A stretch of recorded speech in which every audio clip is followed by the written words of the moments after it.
habíamos... Después me van a alcanzar un vasito de agua. Habíamos quedado en la pregunta, ¿cómo era Palpalá hace 50 años? Perdón, porque antes tengo los mensajes de la gente. Hola Calvetti, te felicito por tu programa, está muy bueno. Fausto Martínez. Abrazos a todos y gracias por trabajar por Jujuy. Nos deleitamos viéndolos cada martes. Grandes. Sigan cosechando éxitos, Silvia López. El programa es de artillería pesada. ¿Eso era por mí? Sí. Realmente muy bueno. Como siempre digo, verlos es un verdadero placer. Adrián García. Hola, queremos mandarle un saludo al profe Ángel Durán de parte de Alma, su nieta. Muy lindo el programa. Excelente programa, felicitaciones, Héctor Tomás. Muy buena introducción, Fernando. Comparto cada una de sus palabras. Precioso programa, Marcos Chávez. Me sumo a la enorme lista que reconoce la magnificencia de Jujuy Profundo. Tremendo programa, felicitaciones. Buenas noches, como siempre, firmes viendo Jujuy Profundo. Familia López. Dios los bendiga y gracias por hacer este programa hermoso. Agustina Sánchez. Gracias, Cody. Sí, con un poquito de tinto iba a estar mejor. Bueno, a ver, profe, tiene exactamente 3 segundos para contestarme. Tiene 3 segundos para contestarme. Toda la pregunta. ¿Cómo era Palpalá hace 50 años cuando no estaba? Usted me hizo una historia a partir de 1983. Ahora, no va a poder creer la respuesta que le voy a dar porque no existía Palpalá, no había Palpalá, nunca hubo Palpalá. Cientos de años de historia de Palpalá y Palpalá nunca existió como gran conglomerado. Después quedan casas aisladas, exactamente, fincas. Yo en lo que estoy haciendo una historia integral para darle la característica epistemológica, estoy averiguando acerca de cifras intercensales, todo.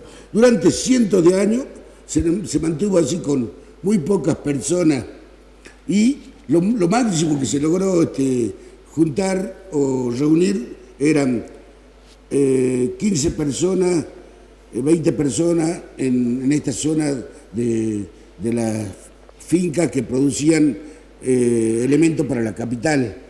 Recién en el año 1895, cuando llega el ferrocarril, hay un asentamiento mayor de personas.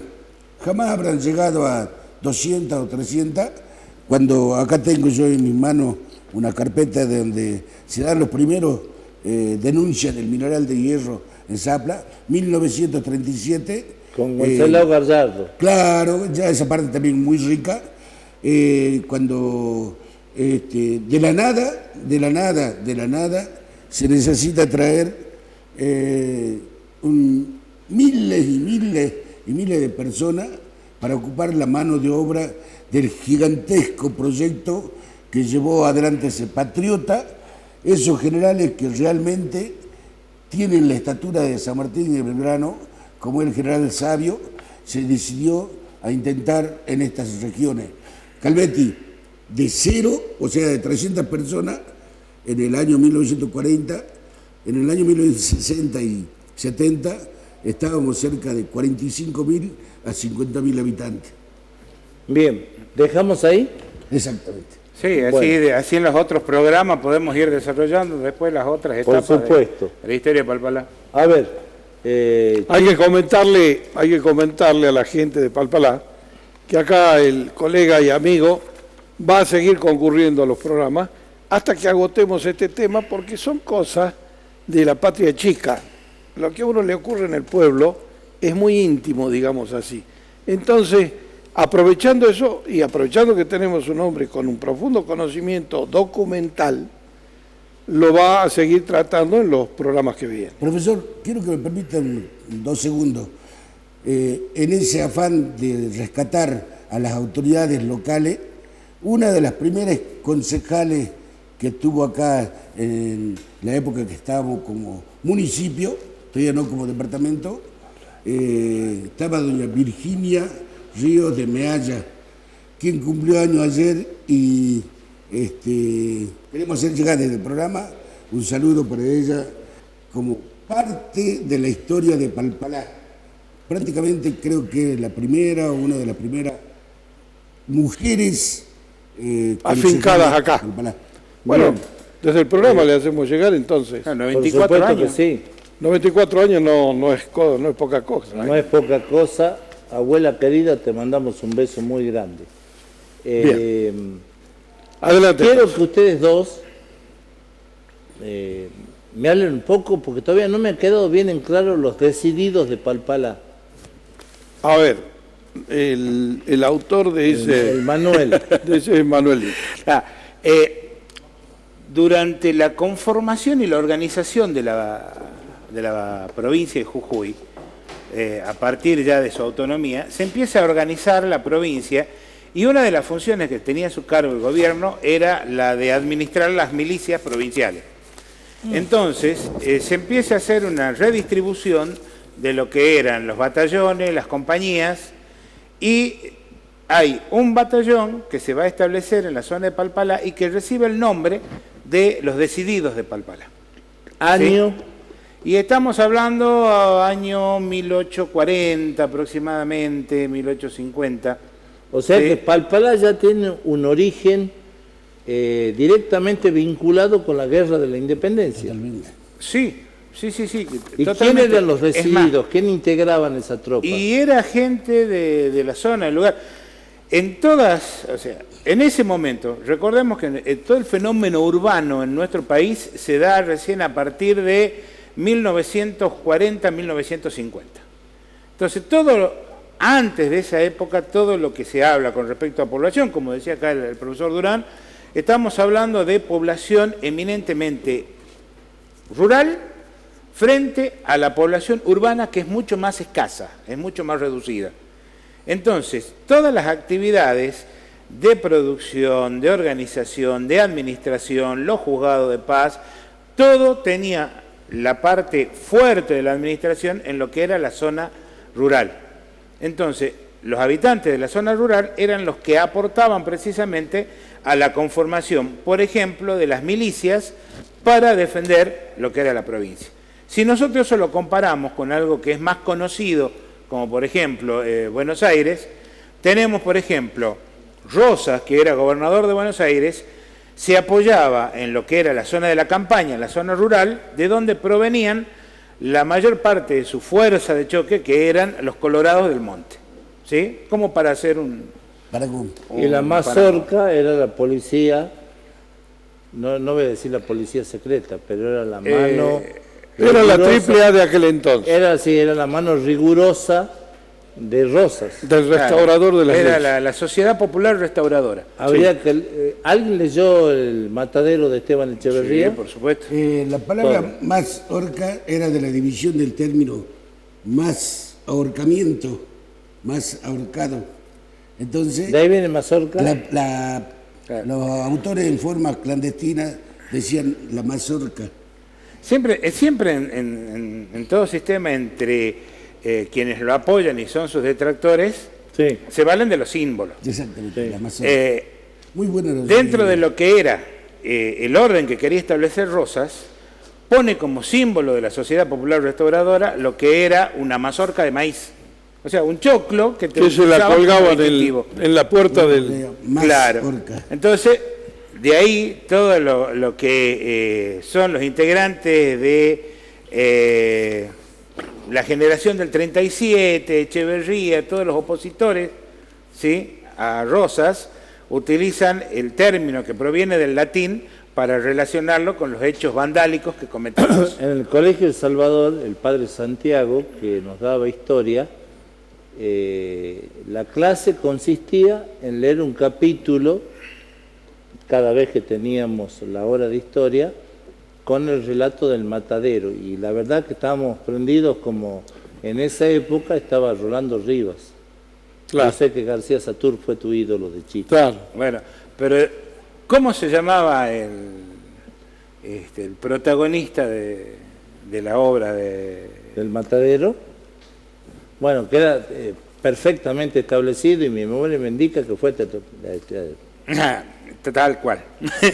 Las obras de Esteban Echeverría responden a toda una línea que es lo que se llama el romanticismo, Sí. que viene de Europa. Era lo que nosotros llamaríamos hoy el color local, o sea, hablar de los paisajes, hablar del nacionalismo, pero como venía todo de Europa, dentro de lo que era una de las obras principales de Esteban Echeverría, La cautiva, ¿cómo se llama el personaje principal? Brian. Brian, Que supuestamente era un gaucho. Claro. vaporoso. Entonces, por eso te digo que a pesar de ese color local que se trataba de dar, tenía una influencia notablemente europea. Y Pero esa es una de las cosas fundamentalmente, Manuelito, el tema venía mucho más atravesado. ¿Por qué? Porque en realidad la mazorca era el símbolo de la barbarie.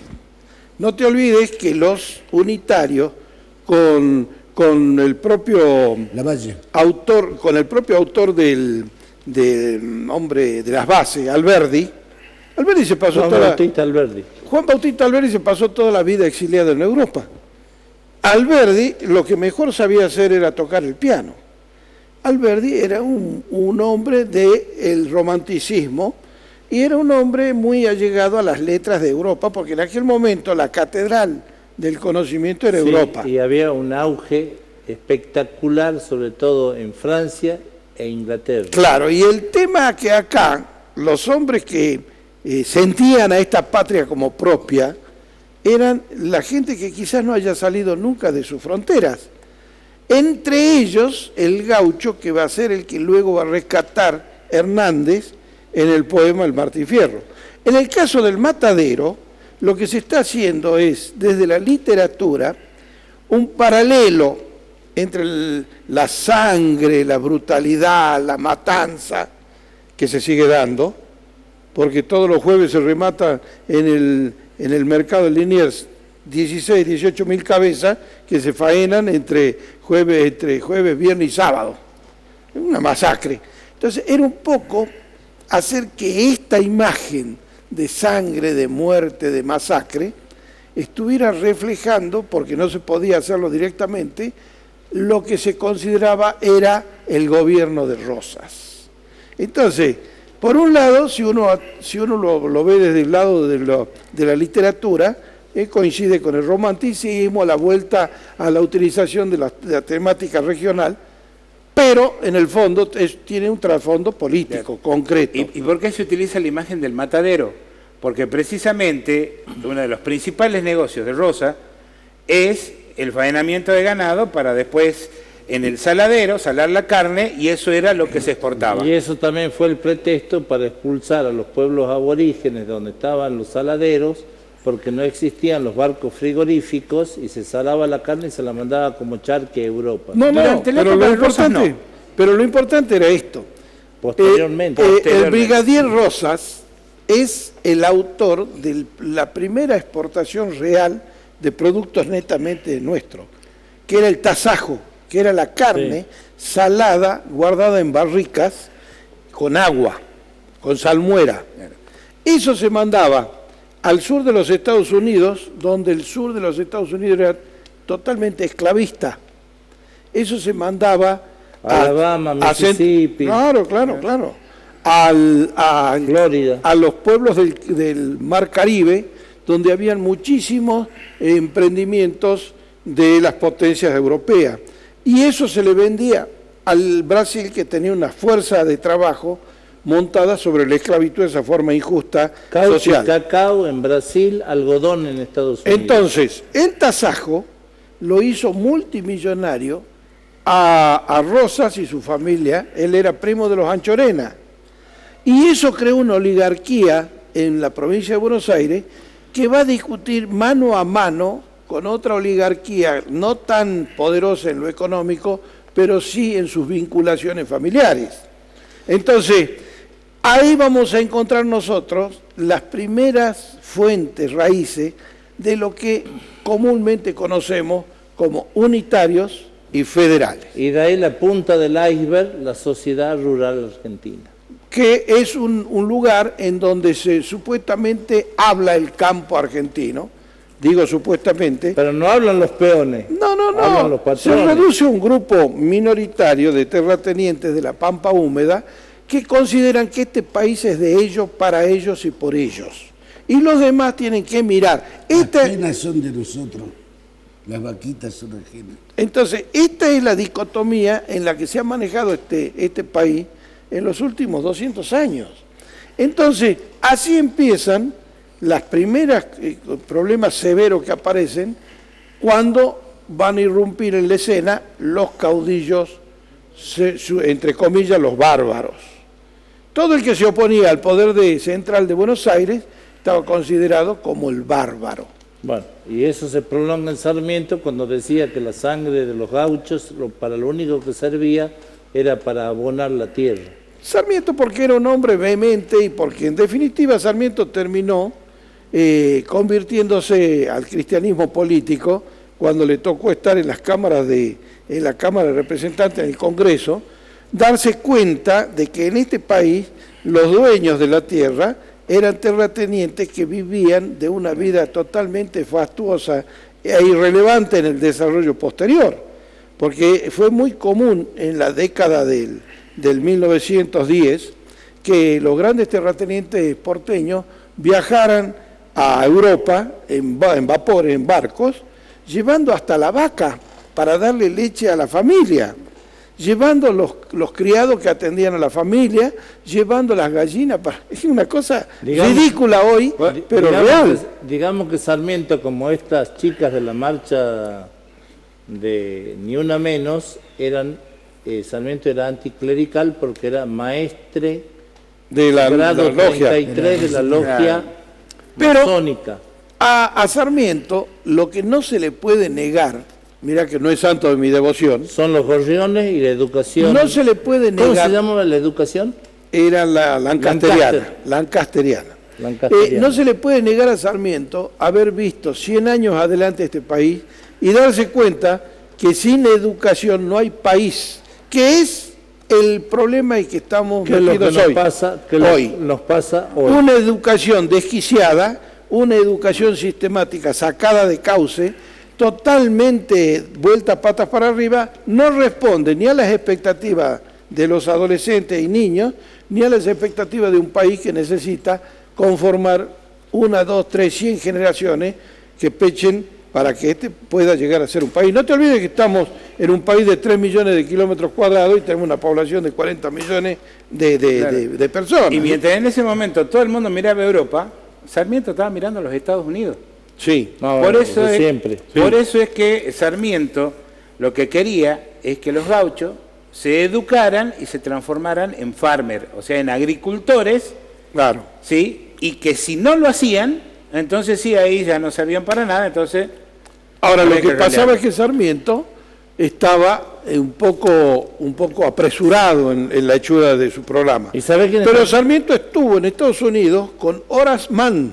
¿Sabe quién está apresurado? Sí. El director. ¿Qué le pasa? Y porque si no, no nos podemos poner el audio para los chicos. Bueno, que vayan empezando. ¿Lo dejamos ahí? Sí, señor. Quería decirle que como la belleza... Ahora ya tenés 3 que te sacan el espacio. Dentro de un tiempito vos ya acá... Profe, míreme los ojos. Algo que dijo... ¿Qué percibe? Que hizo referencia a usted, un romántico actual de nuestro tiempo, Hugo Chagra, hizo referencia...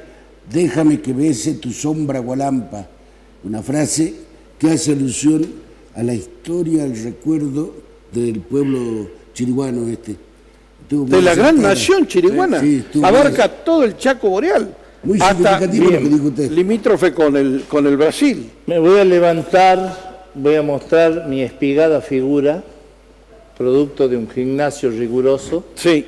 Y vamos a ir al corte y ya viene Dani con todos los adminículos que va a permitir escuchar voces privilegiadas. Esto es Jujuy Profundo, síganos, no se vaya, Tinelli es una berretada.